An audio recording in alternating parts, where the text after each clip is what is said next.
Mm, mm,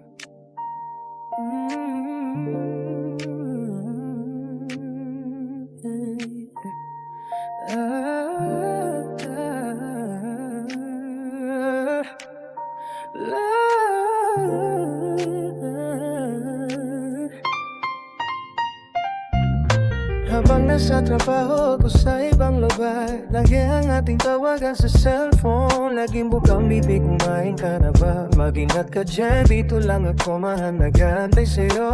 Ang sarap sa pakiramdam hanggang nagtrabaho, damayin at mahal at nag-aantay sa pag-uwi ko. Ngunit may isang pagkataon na tumawa ka. Bigla kang may nabangit na ibang tawagan na hindi mo sinadadya. Kinabahan ako, natakot ako, agad kitang tinanong na ano yun ang sabi mo, wala. Kailan sana siguro kitang kalimutan, kahit masakit sa damdamin. Kailangan na kitang palayain dito sa puso ko, nang tuluyan na mawala ang tinig sa bibig.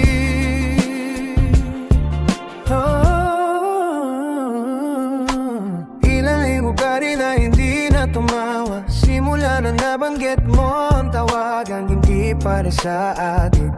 Hindi ko alam sa sarili kung matuwa ako or magtampon, at dumating na lang kinakatakutan ko at pinangamban ko na magpaalam ka na, dahil ikaw ay mapag-asa na.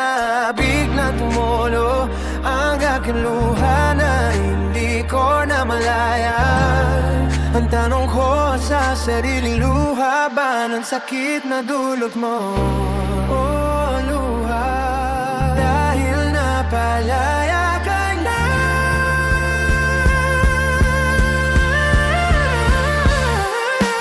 Kailangan nga siguro kitang kalimutan, kahit masakit sa damdamin. Kailangan na kitang palayain sa puso ko, nang tuluyan na mawalan ang tinig sa dibdib ko.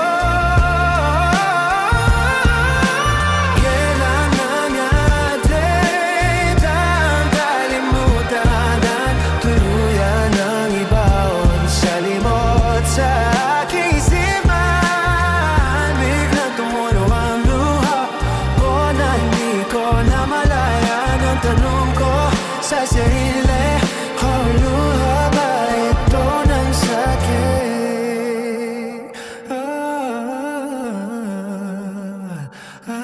Dahil sa pinalaya kita, limutin na kita.